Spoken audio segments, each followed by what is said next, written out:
Amanhã tem jogo, né? O Botafogo jogando aí, líder, vem de uma derrota para o maior rival, o Flamengo, aqui no Rio de Janeiro, no estádio Newton Santos. Tem pela frente o Atlético Mineiro, jogo que vai acontecer na MRV Arena. Esse jogo que já está contando aí com um bastidor bastante agitado, né? A gente trouxe aí o detalhe ontem no Bola Rolando acerca da situação envolvendo a reclamação da carga de ingressos disponibilizada para a torcida do Botafogo. Seria ali apenas 1.000 bilhetes a R$ 300, o Botafogo reclamou. Atlético Mineiro colocou mais 1.300 à disposição, no total então 2.300 ingressos. E além disso, hoje o clube formalizou, na verdade reclamou informalmente, não chegou a formalizar, uma reclamação acerca do gramado lá do estádio da MRV Arena. O Galo se posicionou, falou que vai estar em condições, né, para que a bola role muito bem na partida de amanhã, e que aconteceu ali um trabalho de manutenção.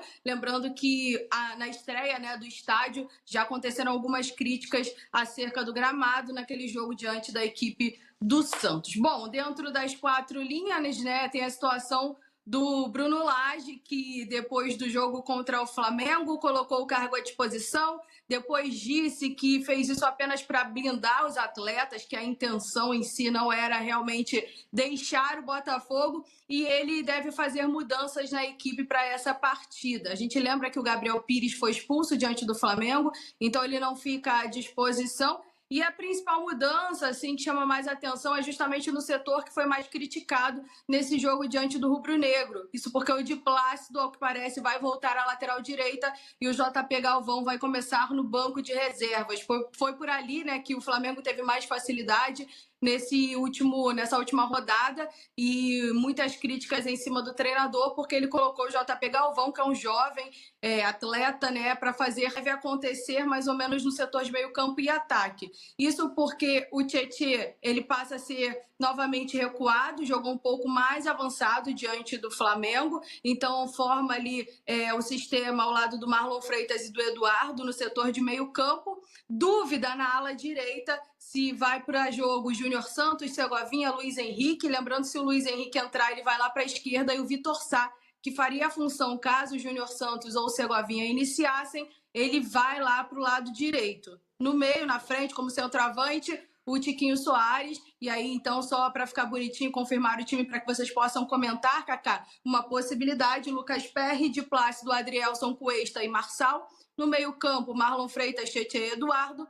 Na frente, a possibilidade, então, do Júnior Santos, com o Vitor Sala aberto pelo lado esquerdo. E na frente, o Tiquinho Soares e o Diego Costa, que é ex-Galo, ex-Atlético Mineiro, começando no banco de reserva. Noite, o Atlético Mineiro recebe o líder Botafogo na Arena MRV. O jogo vale pela 23ª rodada do Campeonato Brasileiro. Te liga só que o jogo vai ter transmissão na TV fechada pelo Sport TV e no sistema de pay-per-view pelo Premier. O técnico Luiz Felipe Scolari não conta com o Igor Rabelo, o Igor Gomes e também o Alan Fran. Todos estão lesionados. Além disso, ele não tem o Hulk e o Gemerson, que estão suspensos. Dá uma olhada no campinho na provável escalação do Galo. Everson é o goleiro. Mariano, Maurício Lemos, Bruno Fux e Guilherme Arana formam a defesa. Batalha, Otávio e Pedrinho no meio de campo. Pavon, Paulinho e Allan Kardec jogam no ataque. Já Bruno Lage, técnico do Botafogo, tem 3 desfalques para essa partida. O Patrick de Paula e o Rafael estão lesionados. O Gabriel Pires está suspenso. O Tiquinho Soares de volta é a grande notícia para o líder Botafogo. Dá uma olhada na provável escalação do Fogão. Lucas Perry é o goleiro. Di Plácido, Adrielson, Cuesta e Marçal formam a defesa. Marlon Freitas, Tietê e Eduardo no meio de campo. Segovinha, Vitor Sá e Tiquinho Soares no ataque. Para a alegria de Thiago Valu, do Atlético, porque sem Hulk o Atlético recebe o líder Botafogo na Arena MRV. A pergunta que não quer calar, Thiago Fernandes: é um jogo em que você, na ausência do Hulk, optaria por qual jogador para substituir? Silêncio constrangedor, né? Porque não tem? No nível dele, obviamente não. O único jogador isso aí que talvez... Ai, nossa, agora você descobriu a roda. O único jogador que talvez estivesse ali para jogar no mesmo nível já joga com ele, que é o Paulinho. Cara, o William de Vargas. Eu sei que o torcedor fica pé da vida com Vargas por causa da história dele. Desde que chegou até. Entre todos, desde que chegou até. Talvez seja. E eu tô falando de custo-benefício. Não tô falando que é perna de pau. Não, tô falando de custo-benefício. O que vale, e é impressionante, o prestígio que ele tem dentro do clube, não joga, não resolve. O Léo Gomide, quando trabalhava comigo... Cara, o Kardec tá nesse nível aí de custo-benefício. Peraí que nós vamos falar. O Léo Gomide, quando trabalhava comigo, o Léo Gomide tinha um estudo de importância de gols, né? O fulano de tal, os gols são importantes porque ele faz gols que dão a vitória. Importância de gol. O Vargas, o Léo Gomide falava, o Vargas é um cara, a importância, os gols que ele faz não tem importância. Ele faz o terceiro e quarto numa vitória de 4-0. Quanto que ele custou pro Atlético? 700 trilhões. Então é por isso que ele tem prestígio. Eles vão começar a queimar o cara, eles vão tentar recuperar a grana. Eu sou um cara que eu sempre defendi o Vargas aqui. Só que quando eu vi, cara, eu disse, porra, o cara não dá as caras. O cara não fala. O cara entra em campo, até corre e tal, mas... Sabe? Então, por que você pode elogiar, por que você pode encher a bola? Quando você critica, todo mundo fica doído. Mas, ai, que absurdo, você joga a torcida contra o cara. Quer dizer, quando eu elogio, eu jogo a torcida a favor, né? Então, quando ganha, que nós elogiamos, cadê minha medalha? Eu não recebi nenhuma até hoje. Mas, quando perde, a culpa é sua, faz onda na internet. Eu acho que o pior custo-benefício desse elenco é o Allan Kardec. Que não jogou, ficou machucado. Ele não jogou, cara. Ele chegou ao Atlético e simplesmente não jogou. Se abrir essa página custo-benefício desse elenco, tomem cuidado, hein? Vai aparecer mais nomes. Não, aparece muito. Mas é que talvez o pior de todos, pra mim, é o Allan Kardec. O cara não jogava. Ele simplesmente não ficava à disposição. Agora está à disposição. Mas e aí? Até quando? Mas só que aí, por exemplo, escala o Vargas. Você acha que vale insistir no Vargas, Nath? Ô HG, tem uma questão que a gente tem que pensar o seguinte. Se a gente for só por confiança, momento e tudo Gostei mais... do não dela, viu, HG? É lógico que você não vai... Começou de não educado. É lógico que você não vai contar com o Vargas. Inclusive, eu entrevistei o Rodrigo Caetano essa semana, fiz questão de perguntar a ele se o Vargas é carta fora do baralho do Atlético, e ele fez questão de dizer que é um leão de treino. Que tá ótimo no dia a dia, treinando muito, Nath, não tá embalada. Todo mundo lá, quando você vai...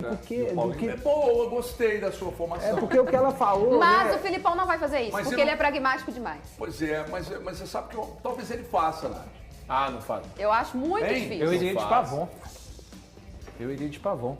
Eu acho Assim, mais... o Adrielson é um zagueiro muito rápido e o Cuesta é um zagueiro que joga mais posicionado, enfim, não tem a velocidade do Adrielson. E colocaria, e digo mais, colocaria o Igor Gomes. A minha preferência seria o Zarate, mas eu teria senões com o ritmo de jogo.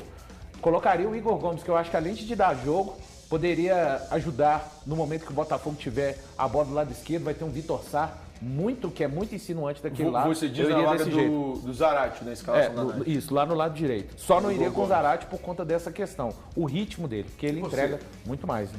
Eu já falei, eu iria de Vargas. Que ignorância, velho. Eu já falei, eu iria de Vargas. Grosso, velho. Eu tô nervoso hoje. Semana foi muito desgastante. O Vargas tem um fã no programa, mas incondicional. Não sou fã de ninguém. E se o Vargas Só entra e resolve, aí os caras na segunda-feira, e aí, você vai dizer o quê? Não, eu vou repetir o que eu sempre disse.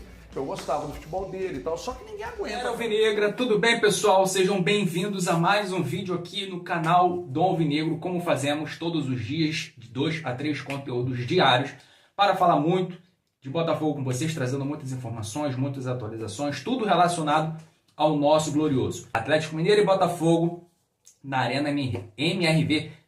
Botafogo precisa se afirmar, precisa vencer, fazer mais 3 pontos e a 54 pontos, acabando com qualquer argumentação, né? Qualquer fofoca, qualquer tentativa de implementação de algum caos, crise, né? De parte, né, da imprensa esportiva em geral, que sempre tenta aí, né, até fazer isso até com a própria torcida, né? Fazer a torcida ter cada vez mais dúvidas em relação ao time, em relação ao que está sendo feito no Botafogo. Não é do interesse, né, de muitos que exista só um time, né, sendo candidato ao título.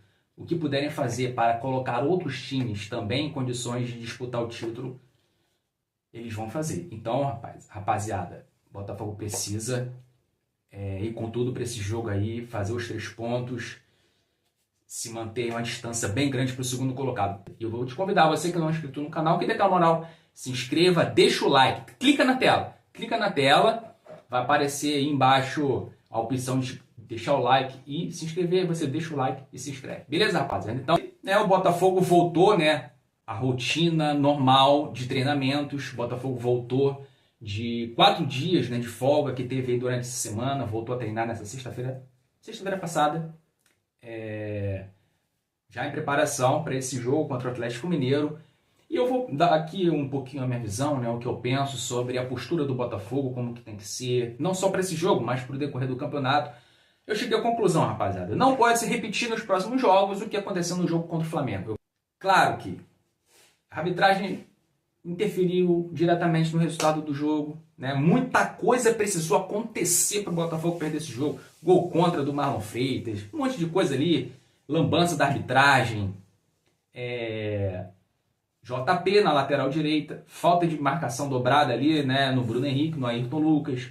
O fato do Bruno Lage não ter corrigido isso a tempo deixou o JP até a final do jogo. E mesmo assim, num gol ali onde saiu teve uma falta em cima do Tietê, contra-ataque deles, a bola girou, sem que ninguém fizesse uma falta, sem que ninguém parasse o lance, todo mundo ficou olhando, os jogadores do Botafogo ficaram olhando, o Flamengo troca passes para o lado, para trás, aí gerou outro lance e ninguém deu bote, ficaram olhando, deram lá no Bruno Henrique, e o Bruno Henrique no 1 contra 1, cara, contra o JP, que é um jogador que ainda não está pronto, só poderia resultar nisso, rapaziada? Aí, o Bruno Lage não viu isso, cara, que o JP estava sofrendo com o Bruno Henrique, não trocou lateral, não botou um ponta que ajudasse mais na marcação ali, deixou o Matias Segovia também por muito tempo. E nesse lance, eu quero falar sobre esse lance, quando eu falei aqui que o Botafogo precisa mudar em relação a algumas coisas, postura dentro de campo, é que, cara, o Vitor Sá já estava ali, o Vitor Sá já tinha sido colocado na ponta direita quando saiu o lance do gol do Bruno Henrique. O Vitor Sá para e fica olhando o Bruno Henrique, dá aquele drible no JP, cortar para dentro e fazer aquele golaço. Esse tipo de coisa, eu já falei aqui também, da troca de passes do Flamengo, quando o Tietchan sofre a falta. Claro, o juiz deveria ter dado a falta ali na hora, não deu. Ficaram olhando, o Flamengo troca passe. E como essa foi a postura do Botafogo no jogo todo. O Botafogo não foi, cara. Não estava com sangue nos olhos. Claro, o Botafogo jogou bem ofensivamente. Eu acho que o Botafogo criou bastante antes de gol. Qualquer um poderia ter saído com a vitória nesse jogo. Como eu falei, precisou acontecer uma série de coisas para o Botafogo perder. Em condições normais, o Botafogo teria vencido o Flamengo. Porém, a postura não me agradou. Um time que quer ser campeão, jogando dentro de casa, contra o maior rival, não pode ficar olhando o rival só trocar passes. E isso aconteceu quando não poderia acontecer. E aconteceu. Ok, não pode acontecer de novo e é por isso que eu estou falando aqui. O Botafogo precisa ser ter mais sangue nos olhos, cara. O Botafogo precisa, por certas vezes, chegar mais duro, chegar mais junto, não ficar só olhando, dar o bote, marcar firme, não dar tantos espaços. Precisa ser mais aplicado defensivamente. O Botafogo tem dado muito espaço nos últimos jogos.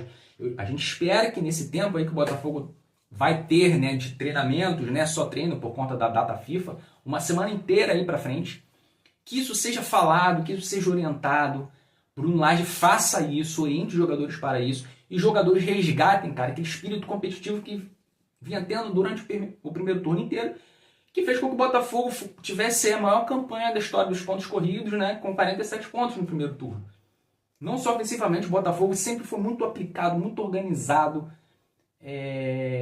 defensivamente, cara, sem a bola, ocupando uns espaços, não dando tantas chances para o adversário. Óbvio, teve alguns jogos que o Botafogo assim, sofreu ali, mas é normal. Mas o que aconteceu nesse jogo contra o Flamengo não pode se repetir isso. O Botafogo quer ser campeão, não pode ver o adversário trocar passe e esperar que o adversário conclua a jogada, como aconteceu, cara. Então, precisa, claro, a poeira tem que abaixar, jogo contra o Flamengo passou, agora é jogo a jogo, cada jogo uma final, cada jogo 3 pontos. em caso de se viu que foi injustiçado em algum lance, cara, junta todo mundo no juiz, cobra. Não tô falando de dar cabeçada em juiz, nem ficar peitando não, mas vai todo mundo, pressiona. Todos os times fazem isso, cara. Faltou isso também nesse jogo contra o Flamengo. Os jogadores do Botafogo não iam em cima do juiz para reclamar de nada. Faltou essa gana, cara, né? Essa vontade real de vencer, de não querer perder de jeito nenhum. Isso precisa ser resgatado. Cada jogo, faltam 16 rodadas. O Botafogo precisa fazer por volta de 60% de aproveitamento de G6 para terminar campeão essa temporada. Então, temos aí 2 jogos seguidos fora de casa. Atlético Mineiro no próximo sábado, Corinthians também, né, na casa do Corinthians, 2 jogos fora. O Botafogo precisa fazer pelo menos 4 pontos. De cada 6 pontos, o Botafogo precisa fazer aí por base de 4 pontos para ser campeão sem passar sustos, né? Os outros times que vão vir atrás também, eu não acredito que alguém vai ter uma sequência enorme de vitórias que possa se aproximar de forma rápida do Botafogo, né, em caso de um tropeço ou outro do Botafogo, porque eu já falei aqui no canal, o Botafogo não vai fazer o segundo turno como fez o primeiro turno. Não vai fazer. Eu acredito que não vai fazer mais 40 pontos. Mas, porque será mais competitivo. Mas tem que fazer, cara, pelo menos, no mínimo, 55% a 60% de aproveitamento. 35 pontos, né? Faltam 16 rodadas. Não, 35 não, minto. 25 pontos. Então precisa ter isso em mente. A gente não pode perder esse título brasileiro que a taça já está nas nossas mãos. E aí a provável escalação, né, falando aqui para vocês rapidamente, que eu acho que o Bruno Lage tem que fazer é Lucas Perry no gol, de Plácido, que é o titular, Adrielson, Cuesta, na lateral esquerda, Hugo, né? O Hugo, para mim, hoje é titular. O Marçal caiu de produção, então o Marçal, ele, para mim, hoje é banco, é meritocracia. Escalar quem está jogando melhor. O Hugo está jogando melhor que o Marçal. Trinca de meias tem que ser aquela mesma de sempre, né? O Bruno Lage colocou o Gabriel Pires contra o Flamengo, era para ter colocado o Tietê. Ele mudou ali, né, na hora também. Então é Tietê, Marlon Freitas e Eduardo na ponta esquerda. Eu colocaria, claro, um dos dois, né? Não tem nem muita preferência, porque o Vitor Sá e o Luiz Henrique estão sendo muito importantes nessa campanha. Os dois têm assistências, os dois têm gols. Então os dois são importantes. Quem colocar ali, eu tenho certeza que vai dar conta do recado. Na ponta direita não pode colocar Matheus Segovia, não é jogador de entrar jogando, é jogador de segundo tempo. É entrar quando o jogo já estiver ali bem afunilado, é sangue novo, dar velocidade, tentar um drible ali, próxima área, tentar gerar até uma falta dentro da área, um pênalti a favor do Botafogo. Matheus Segovia é isso. Só drible, próxima área, dentro da área, tentar ali um passe ali, né, para encontrar algum atacante entre os zagueiros, em boas condições de fazer gol. Então eu iria, Júnior Santos caiu de produção, né? A gente pedia muito que o Júnior Santos fosse reserva, mas se o Matheus Segovia também não é jogador para ser titular, eu colocaria ou o Júnior Santos ou o Carlos Alberto. O Carlos Alberto está no elenco, é um jogador que tem velocidade, tem força física. Então, o Júnior Santos está mal, coloca o Carlos Alberto para começar jogando, cara. Ele já mostrou, já fez gols, já mostrou ser importante para esse time. Já mostrou que agrega, bota ele como ponta direita, orienta para que ele ajude na marcação, né, sem a bola, que ele volte, né, que ele cubra aqueles espaços deixados pelo lateral, que o de Plácido avança muito. Então tem que ter essa consciência tática, a gente não pode. O Botafogo tem que continuar sendo um time organizado como foi até aqui. Beleza, pessoal? Então é só isso, já falei demais. Para o vídeo não ficar muito extenso, eu fico por aqui. Você que assistiu o vídeo até o final, agradeço muito a sua audiência. E peço que se não se inscreveu, se inscreve aí, deixa o like e ativa o sininho das notificações. Beleza, pessoal? Então a gente se vê no próximo vídeo. Tchau, fui.